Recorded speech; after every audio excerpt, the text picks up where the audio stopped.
मंजिल यूं ही नहीं मिलती राही को, जुनून सा दिल में जगाना पड़ता है। पूछा चिड़िया से कि घोंसला कैसे बनता है, वह बोली कि तिनका तिनका उठाना पड़ता है, तिनका तिनका उठाना पड़ता है। नमस्कार, मैं हर्षद घाटोड़े आज फिर लेकर आया हूं एक व्यक्ति के बुलंद हौसलों की सच्ची दास्तां, जिसके हौसलों के आगे आसमान भी बौना नजर आता है। यह दास्तां है उस व्यक्ति के जुनून, इरादे, ईमानदारी, कड़ी मेहनत, सच्ची लगन और अपने माल की शुद्धता से किसी भी प्रकार का समझौता न करने की। यह दास्तां है उस व्यक्ति की जो फर्श से अर्श पे पहुंचा। यह दास्तां है उस व्यक्ति की जिसने मात्र 1500 रुपए से 3000 करोड़ रुपए की कंपनी बना डाली। सन 1923 गुलाम अविभाजित भारत का सियालकोट, जो अभी पाकिस्तान में स्थित है, के मोहल्ला मियानापुरा में इनका जन्म होता है। इस परिवार में 5 बेटियां 3 बेटे हैं। इनके पिता सियालकोट के बाजार पंसरिया में मसालों की दुकान चलाते थे। इनको पढ़ाई में विशेष रुचि नहीं होती है। दुनिया के महानतम व्यक्तियों की तरह भी इन्होंने भी अपनी पढ़ाई 5वीं फेल होने के पश्चात छोड़ दी और पिता के कहने पर आयु के 15 से 16 वर्ष तक कभी लकड़े के कारखाने में, तो कभी साबुन के कारखाने में, तो कभी चावल के गोदाम में काम किया। लेकिन कहीं पे भी इनका मन नहीं लगा और आखिर में पिता के मसालों की दुकान पर ही इनको बैठना पड़ा और उस काम को ही इन्होंने बखूबी संभाला। घर में पिसे हुए मसालों की पुड़िया बनाकर यह बेचा करते थे। संपूर्ण सियालकोट में इनके स्पेशल ब्रांड देगी मिर्च की धूम थी। कारोबार अच्छा चल रहा था। तभी सन 1947 में इतिहास की वह उस भयावह त्रासदी से इनका सामना हुआ जिसका नाम था भारत पाक विभाजन। इनका शहर सियालकोट पाकिस्तान में चला गया। तब सियालकोट का इनका हिंदू परिवार अपनी सुरक्षा की खातिर अपनी संपत्ति, अपना व्यवसाय सब कुछ छोड़कर भारत की ओर चल दिया और यह संपन्न परिवार एक ही दिन में रिफ्यूजी बन गया। सियालकोट के रिफ्यूजी कैंप में रहने के और डेरा और पाकिस्तान से पलायन करने के बाद इनका पहला पड़ाव डेरा बाबा में रहा। वहां से ये अमृतसर पहुंचे। अमृतसर में जब इनका परिवार सड़क किनारे सो रहा था, तब एक ट्रक चालक ने इनके चाचा के पैरों को रोन डाला। अपने जीते जी यह व्यक्ति विभाजन के उस मंजर को कभी भूल नहीं पाए। अमृतसर से वो पहुंचे करोल बाग, दिल्ली, अपने बहन के घर, और वहीं एक खाली जगह पर कब्जा जमाकर इनके परिवार ने अपना पहला आशियाना बनाया। अब प्रश्न था रोजी रोटी का। बहुत प्रयास करने पर भी जब इन्हें कोई काम नहीं मिला, तो अपनी बचत के 1500 रुपए इसमें से इन्होंने 650 रुपए का एक तांगा खरीद लिया और दिल्ली के कनाट प्लेस से करोल बाग रोड पर तांगा चलाना आरंभ कर दिया।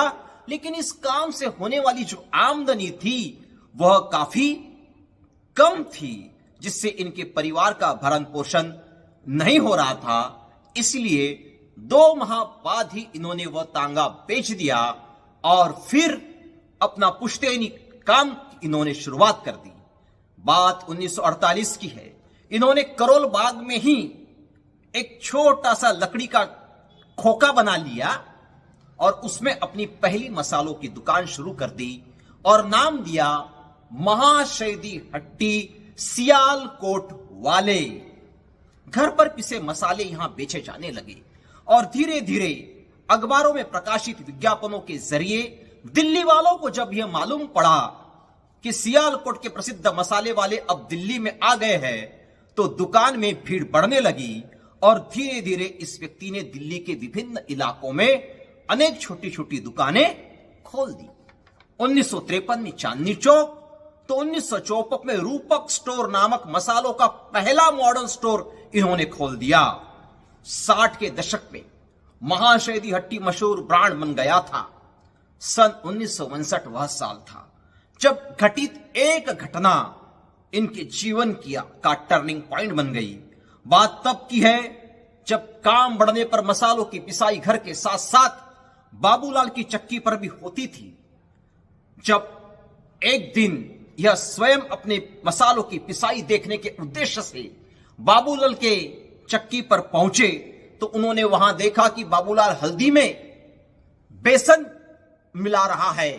उसी वक्त इन्होंने ठान लिया कि अपनी खुद की फैक्ट्री डालेंगे और काफी कठिनाइयों के पश्चात इन्होंने दिल्ली के कीर्ति नगर में अपनी पहली फैक्ट्री शुरू की और व्यवसाय को एक नया आयाम दिया। आज महाशयदी हट्टी दुनिया के 100 से भी अधिक देशों में पहुंच चुकी है। भारत में ही इसके 1000 डिस्ट्रीब्यूटर है, 40 से भी अधिक सुपर स्टॉकिस्ट है, 6.5 लाख रिटेल शॉप तक इनकी पहुंच है, जिनमें और भी आज तक इजाफा हुआ है। कभी इस व्यक्ति के जीवन में भी दुखों का पहाड़ टूटा था। 1992 में इनके पत्नी का निधन हुआ तो उसके कुछ ही दिनों के बाद इनके युवा 30 वर्षीय बेटे का निधन हुआ। बावजूद यह व्यक्ति न टूटा न हारा। इन्होंने इसके विपरीत अपने ही ब्रांड का स्वयं विज्ञापन का ब्रांड एम्बेसडर बनकर सबको चौंका दिया। इनके सामाजिक कार्यों में पिता के नाम पर स्थापित ट्रस्ट के माध्यम से अनेक स्कूल, अनाथालय, अस्पताल, गौशालाएं संचालित की जाती है।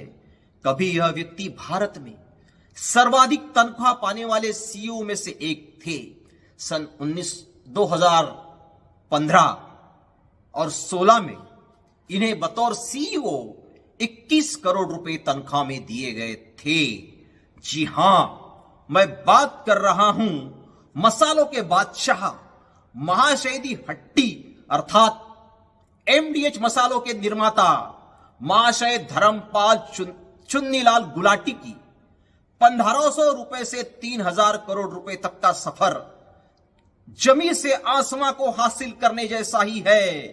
अपने जीवन के अंतिम सांस तक धर्मपाल अपने काम में सक्रिय रहे, अनुशासित जीवन शैली को अपनाया, ईमानदारी को ही सब कुछ माना।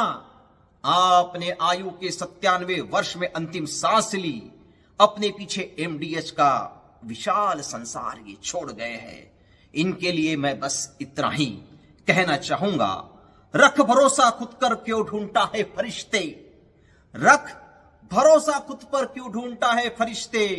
पंछियों के पास नहीं होते नक्शे, फिर भी उन्हें मिल ही जाते हैं रास्ते, फिर भी उन्हें मिल ही जाते हैं रास्ते।